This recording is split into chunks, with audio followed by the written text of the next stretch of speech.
आज हम बात करने वाले हैं चाणक्य नीति के बारे में। चाणक्य नीति को आप जितनी बार पढ़ेंगे, जितने अच्छे से पढ़ेंगे, उतना ही ज्यादा आप अपने जीवन के बारे में सीखेंगे। चाणक्य ने किसी भी बात को डिप्लोमेटिक तरीकों से नहीं कहा। उन्होंने कभी भी किसी की चापलूसी नहीं की। कुछ लोगों को उनकी बातें कड़वी जरूर लगती थी, क्योंकि सच हमेशा कड़वा ही होता है। आज हम सीखने वाले हैं चाणक्य नीति की 7 सबसे इंपॉर्टेंट बातें, जो हर व्यक्ति के जीवन के लिए बहुत ही ज्यादा जरूरी है। इसलिए ध्यान से इस वीडियो को देखें और एक भी पॉइंट मिस मत करिएगा, नहीं तो इसमें नुकसान आपका ही है। नंबर 1, कहने के बजाय करके दिखाए। ये बात बहुत ही इंपॉर्टेंट है। चाणक्य कहते हैं कि अपनी बातों को अपने मन में ही रखे, उसे लोगों को नहीं बताए, बल्कि उसे सीधे करके दिखाए। चाणक्य का कहना था कि बोलने से ज्यादा करके दिखाने में आपका भरोसा होना चाहिए। कई बार आपने लोगों को कहते देखा होगा कि मैं ये कर डालूंगा, वो कर डालूंगा, लेकिन उनसे होता कुछ नहीं है। तो आप ऐसा बोल बच्चन करने वाले बिल्कुल भी ना बने। जो भी चीज आपके मन में है, जो भी टास्क आपके मन में है, उसे मन में रखें और सीधा लोगों को उस काम को करके दिखाएं। नंबर 2, समस्या को जड़ से खत्म करें। चाणक्य नीति से हमें सीखने को मिलता है कि समस्या को सिर्फ सॉल्व ना करें, उसे जड़ से खत्म कर दें।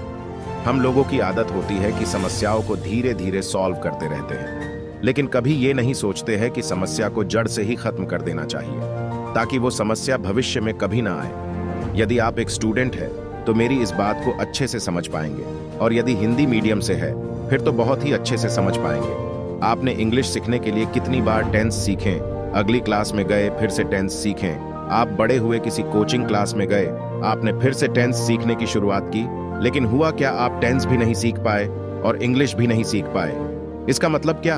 आपने थोड़े समय के लिए समस्या को सॉल्व जरूर किया। जब तक टेंस एग्जाम में आते थे और आपको जरूरत थी, तब तक आपने सॉल्व जरूर किया, लेकिन उस समस्या को हमेशा के लिए जड़ से खत्म नहीं किया। इसलिए बार बार आपको वो चीज सीखने की जरूरत पड़ी। एक बार चाणक्य के साथ भी ऐसा ही हुआ। वो जंगल के रास्ते अपने शिष्यों के साथ कहीं जा रहे थे और उनके पैर में कांटा गड़ गया। उन्हें बहुत गुस्सा आया। उन्होंने अपने शिष्यों से कहा कि सारे कांटों को आड़ फेंको और जाओ कहीं से छाछ ढूंढ कर ले आओ। उनके शिष्यों ने जैसे तैसे छाछ ढूंढ कर लाए। शिष्यों ने चाणक्य से पूछा कि ये छाछ क्यों मंगवाया है।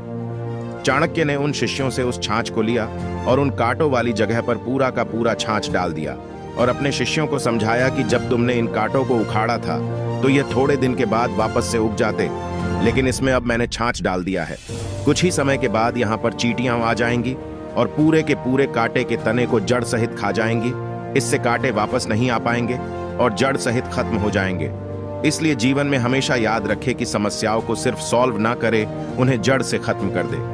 नंबर 3, आवश्यकता से ज्यादा सीधा नहीं होना। चाणक्य कहते हैं कि आपने देखा होगा कि जंगल में सीधी लकड़ी को सबसे पहले काट दिया जाता है, जबकि टेढ़ी और कांटों से भरी लकड़ी को कोई हाथ भी नहीं लगाता। इस बात को आपने अपने जीवन में जरूर महसूस किया होगा कि जितना आप सीधा बनेंगे, लोग आपको उतना ही कमजोर समझेंगे और परेशान करेंगे। इसलिए आप जरूरत से ज्यादा सीधे ना बने। परिस्थिति के अनुसार अपने आप को ढाल ले। मैंने पहले ही आपको बताया है कि चाणक्य बहुत ही कटु सत्य बोलते हैं, जो सुनने में बहुत कड़वा लगता है, लेकिन जीवन के लिए बहुत ही सही होता है। नंबर 4, अपने रहस्य किसी को ना बताएं। आपको हमेशा याद रखना है कि अपने सीक्रेट को किसी को नहीं बताना है, क्योंकि वही आपके बर्बादी का कारण बन सकते हैं। यहाँ पर मुझे महाभारत की कुछ घटना याद आ रही है।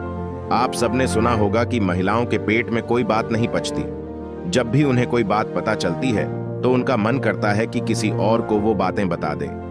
इस बात को महाभारत के एक श्राप से जोड़ा गया है। कुंती ने अपने 5 बेटे को कभी नहीं बताया था कि कर्ण उन्हीं के भाई है। जब कर्ण की मृत्यु हो गई, तब जाकर कुंती ने 5 भाई को बताया कि कर्ण तुम्हारे ही भाई थे। और इसी बात से गुस्सा होकर युधिष्ठिर ने कुंती को श्राप दिया और सारी महिलाओं को श्राप दिया कि आज के बाद आपके पेट में कोई भी बात नहीं रह पाएगी। और चाणक्य कहते हैं कि अपने रहस्यों को किसी को बताइए मत, अपने पास दबाकर रखिए, नहीं तो यही आपके बर्बादी का कारण बन सकती है। नंबर 5, हर रिश्ते के पीछे स्वार्थ होता है। अगली बात चाणक्य कहते हैं कि हर रिश्ते के पीछे कुछ ना कुछ स्वार्थ जरूर छुपा होता है। चाहे वह रिश्ता माँ बाप का हो या भाई बहन का, या चाहे कोई दोस्त हो या कोई भी रिश्ता हो, उसके पीछे कोई ना कोई स्वार्थ जरूर छुपा होता है। शुरू में तो आपको सारे रिश्ते बहुत अच्छे लगते हैं, लेकिन धीरे धीरे करके उनके स्वार्थ का आपको पता चलता जाता है और फिर आपको पता चलता है कि ये रिश्ता क्यों बनाया। किसी का स्वार्थ बड़ा हो सकता है, किसी का स्वार्थ छोटा हो सकता है, लेकिन हर इंसान आपसे कुछ ना कुछ पाने की उम्मीद जरूर करता है। नंबर 6, सोच समझकर विश्वास करें। ये बात चाणक्य ने बहुत ही कड़वी कही है कि जो व्यक्ति आपका मित्र नहीं है उस पर तो आपको भरोसा करना ही नहीं चाहिए, लेकिन जो व्यक्ति आपका मित्र है उस पर बहुत सोच समझकर आपको भरोसा करना चाहिए, क्योंकि भविष्य में जब भी आपका उससे झगड़ा होगा तो वह आपकी सीक्रेट बातें कहीं और जाकर बोल देगा। ये तो हर इंसान के साथ होता है और जरूर आपके साथ भी हुआ होगा। किसी व्यक्ति के साथ सालों साल आपकी दोस्ती चली, लेकिन किसी कारण से वो दोस्ती टूट गई। वो दूसरे व्यक्ति के पास चला गया और आपके सारे सीक्रेट वहां पर जाकर कह दिए। इससे आपको जीवन में बहुत सारी मुसीबतों का सामना भी करना पड़ता है। इसलिए आप हमेशा सावधान रहिए और सोच समझकर किसी इंसान पर विश्वास कीजिए। नंबर 7, मुसीबत के लिए धन बचाकर रखें। अगला पॉइंट जो कि बहुत ही महत्वपूर्ण है कि मुसीबत के समय के लिए हमेशा धन को इकट्ठा करके रखें। ऐसा ना सोचे कि धनवान व्यक्ति को मुसीबत कैसी। कई लोगों को यही लगता है कि मेरे पास तो बहुत सारा पैसा है, मेरे पास बहुत सारी प्रॉपर्टी है, तो फिर मुझ पर मुसीबत नहीं आ सकती। लेकिन ध्यान रखिए कि जब मुसीबत आती है तो इकट्ठा किया गया धन भी तेजी से घटता है। इसलिए मुसीबत के लिए धन बचाकर रखना चाहिए, पता नहीं कब कैसी जरूरत आ पड़े। चाणक्य नीति की इन बातों को ध्यान में रखकर आप बहुत सारी मुश्किलों से बच सकते हैं और सफल जीवन का निर्वाह कर सकते हैं। अगर आप लाइफ में पॉजिटिव फील करना चाहते हैं, जीवन में सफल होना चाहते हैं, तो हमारे YouTube चैनल से जुड़े। धन्यवाद।